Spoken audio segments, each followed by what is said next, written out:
নমস্কার, welcome to cooking with ইচ্ছে। চলছে রমজানের মাস। শ্রদ্ধালুরা সারা দিন ধরে নিরম্ব উপবাস করে সন্ধেবেলায় একবার মাত্র সারাদিনের খাবার খান। তাদের জন্য রইল আমার স্পেশাল মাটন বিরিয়ানি।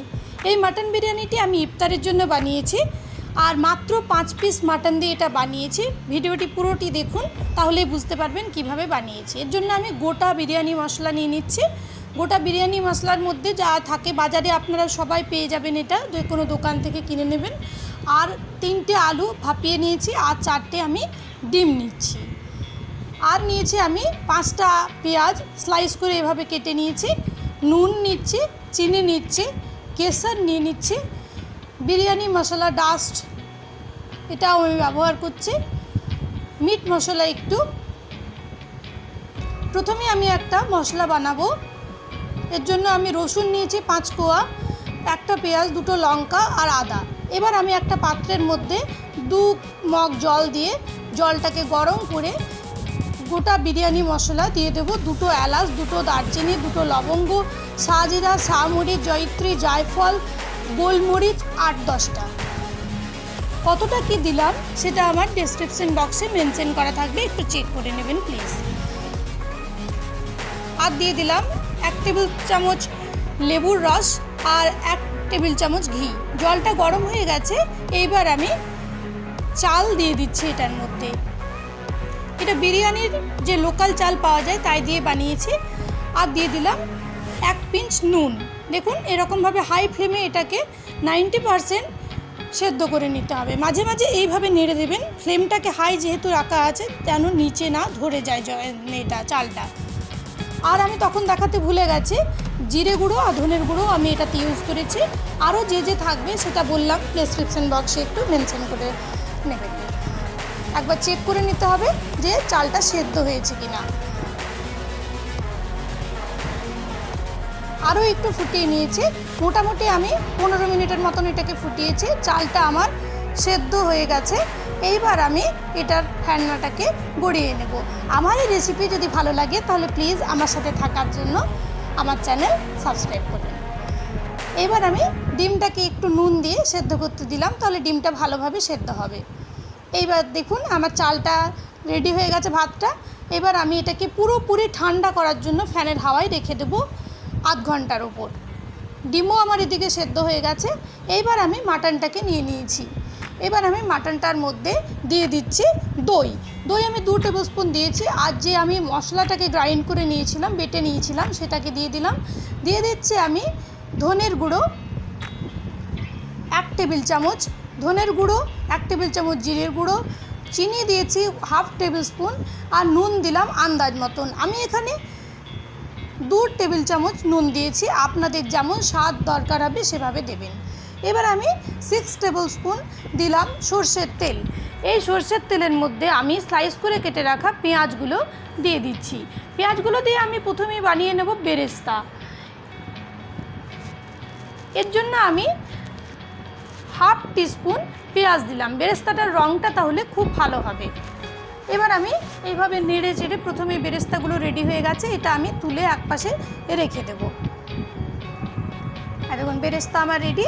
এবার ওই তেলের মধ্যে আমি আলুগুলোকে ফ্রাই করে নেব। আলুগুলো আমি একটু ভাপিয়ে নিয়েছি, আপনারা চাইলে নাও ভাপাতে পারেন, কিন্তু যেহেতু আমাদের মাটন সেদ্ধ হয়ে আছে তাই আলুটা ভাপিয়ে নেওয়াই ভালো।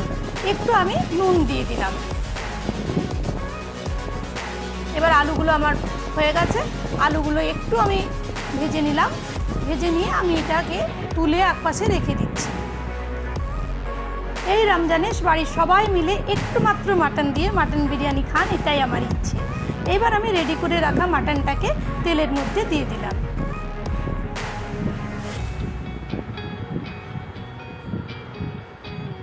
এটাকে ভালো করে আমি দিয়ে পরে আর চাপা দিয়ে দেব মোটামুটি 5 মিনিটের মতন কম আঁচে।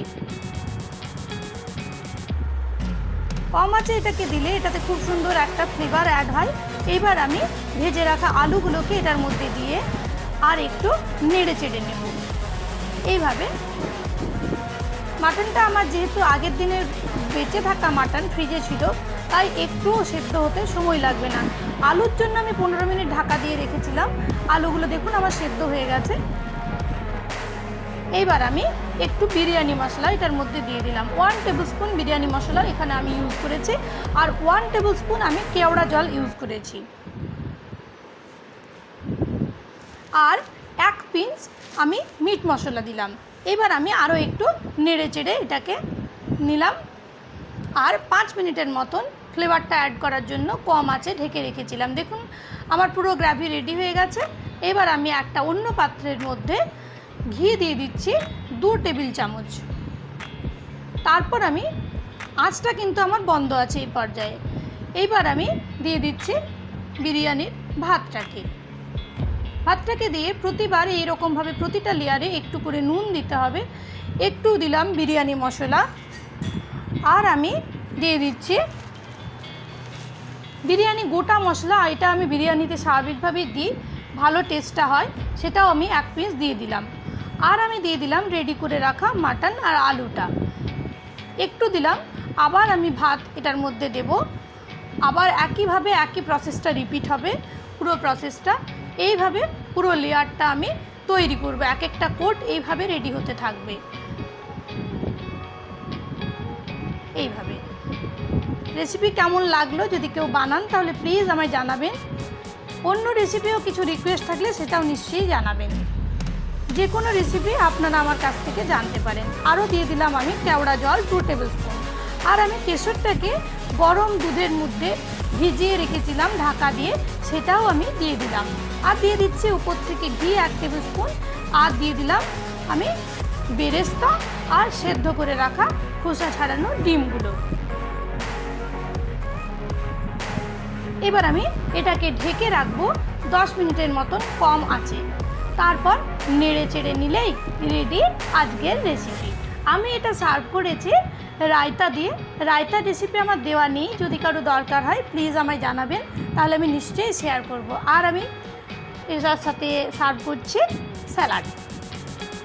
দেখুন আমার পুরো ওপর থেকে আরও একটু আমি বেরেস্তা ছড়িয়ে দিচ্ছি, রেডি হয়ে গেছে।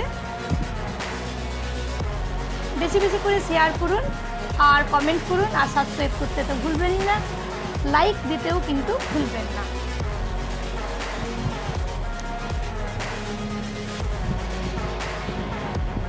এইভাবে সাজিয়ে বাড়ির প্রিয়জনের জন্য এটাকে পরিবেশন করুন, খুবই ভালো লাগবে। অন্য দিনেও খেতে পারেন, সানডেতেও খেতে পারেন। খুবই সহজ আর খুবই অনবদ্য একটা ডিশ। ভালো থাকবেন সবাই।